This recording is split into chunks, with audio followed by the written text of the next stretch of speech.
So for the evaluation of the elbow, we have a shortstop softball player who said that she's had elbow pain for about a couple of months now. It's just kind of been something she's been getting used to, but that during their game this weekend, she threw a ball to first base really hard, and in that throw, she said that the elbow pain got severely worse and that she wasn't able to continue playing. So she has never had any previous elbow injuries before other than that soreness that she mentioned. She reports that the pain is kind of a dull, achy pain, sharp at times, but mostly just dull and achy. She said that she felt like a kind of a popping sensation in her elbow. She said that there's numbness. She does report paresthesia, so numbness and tingling kind of through her, the inside of her elbow. So yeah, okay, I didn't even say that. Her chief complaint is medial elbow pain. It happened, this weekend. Let's just say 2 days ago. It happened. Okay. So a basic observation of the patient, she came in, she was kind of guarding her arm. She does not have any abnormal carrying angles or any abnormalities to her gait. Her posture seems to be fine, no forward head around the shoulders. And then based on observation of the elbow itself, there's mild swelling in the medial aspect of the elbow in the joint line.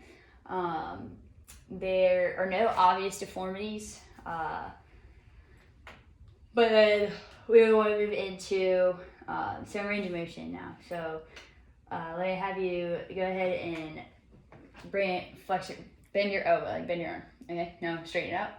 All right, now I want you to bring your wrist up. Okay, down, and then bring it in and then out. Okay. So she was able to form her active range of motion. She had a little bit of sensation of uncomfortable during the elbow flexion, but nothing painful. So then if we were to do passive range of motion, patient is relaxed and does elbow flexion, extension, and then we can do wrist flexion, extension, and ulnar and radial deviation. And then resistive, so patient make fist. I want you to bend your elbow. Good. And push, go back. Now push back. Good. And then we do it with the wrist. Right, bend it up. Right, push down. Okay, pull up. Right, go in. Push out. And push in.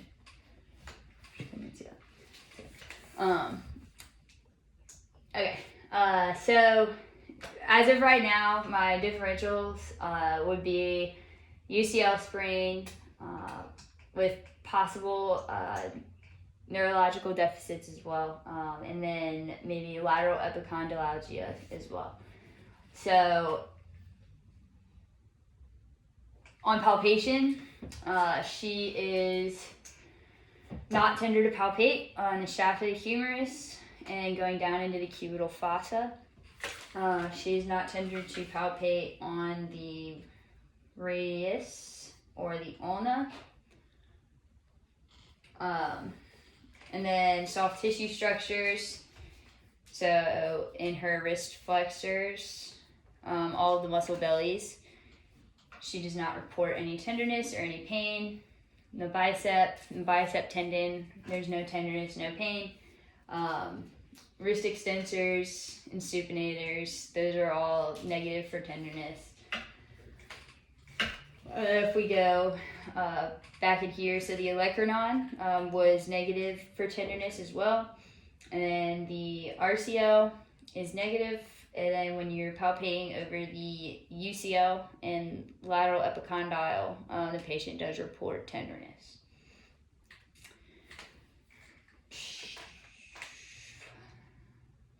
Okay, so since she does have neurological symptoms, we're going to do a little bit of a neuro exam. So we're going to test her dermatomes and her myotomes. But first, I just want to ask her if she can make a fist for me and squeeze.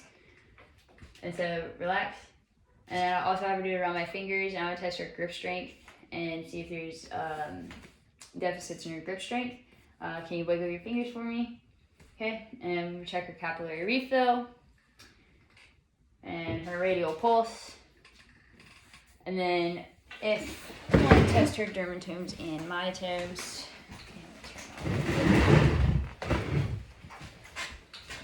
so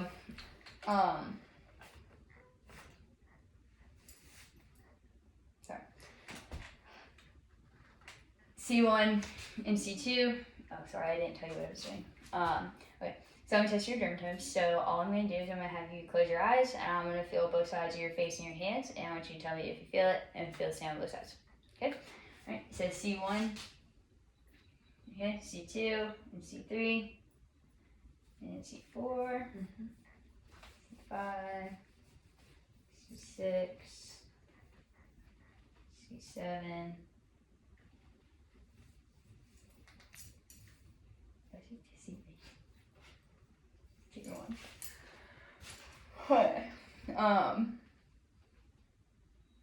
So she did have deficits in her dermatomes at C4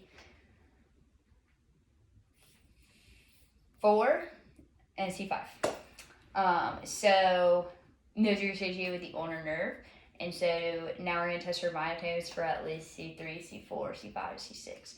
So what I want you to do is I want you to try to press your ear to your shoulder. Good. And then we would do it bilaterally. C4, so let me have you shrug your shoulders for me. Hold. Okay. And arms out to the side. Hold. Okay. And wrists up. Elbows up. Hold. Okay. And again, she does have deficits in C4 and C5 for her myotomes as well. So now we're going to move into more of the special tests. So I want to go ahead and try and rule out the lateral epicondylalgia. So with that, we're going to do a special test for lateral epicondylalgia. So slide back up to the table for me. And with this one, the patient's going to have their forearm resting on the table. Okay, and she's going to make a fist, and you're going to bring your wrist up. Okay, now while the patient is in this position, I'm going to palpate over the lateral epicondyle, and I'm going to try to bring her down into wrist flexion. She's going to resist me and not let me move her, so hold this position. And as I'm applying pressure, I'm palpating over the lateral epicondyle of the humerus, and we're seeing if there's any reproduction of her symptoms. And so this test is negative on her, so she tested negative for lateral epicondylalgia. So now I'm going to continue testing for the structure of the UCL. So we can just do your stationary valgus test. We're coming here, so we'll go at 0 degrees and at 15, and that's positive for this patient. And if we want to do, maybe turn out a little bit.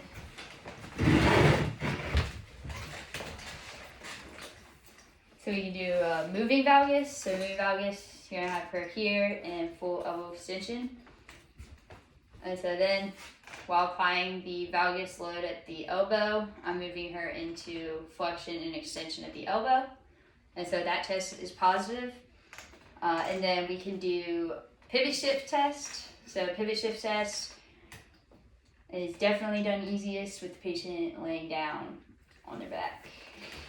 If you would not mind laying down your back.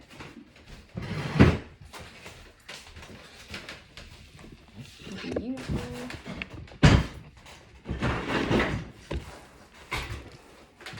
Okay, you can slide this way. Or I'll move the camera to you. There you go. No, we're good, bro. Okay. So pivot shift test. We're gonna be here above the patient. And as we're applying the axial load onto the humerus, you're also applying a valgus force at the elbow while moving into flexion and extension. And so this test is also positive for this patient. So it's pretty clear that she does have a UCL sprain with associated ulnar neuropathy due to her myotomes and dermatome deficiencies. But also, let's go ahead and do Tinel's sign. So just doing Tinel's at the elbow for the ulnar nerve.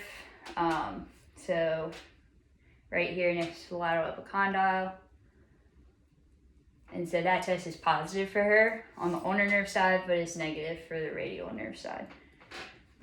Yeah, so she's going to be diagnosed with a, let's say her laxity, grade 2 UCL sprain with associated ulnar neuropathy. And so the intervention for this patient is going to be, we're going to protect it. We're going to do protect, rest, ice, compression, elevate. So we're going to try to keep her arm above her heart level. So we're going to try to put her in a sling for maybe a couple of days till her inflammation reduces and provide compression. We want to do cryotherapy with her in the extremity whirlpool if there's one available to get her range of motion going while making sure that the ice is reducing inflammation. We would want to begin her strengthening and range of motion strengthening and flexibility exercises once her range of motion is back to normal without any paresthesia going down into her hand. And you want to make sure that you're using modalities to assist in the neuropathy aspect of it.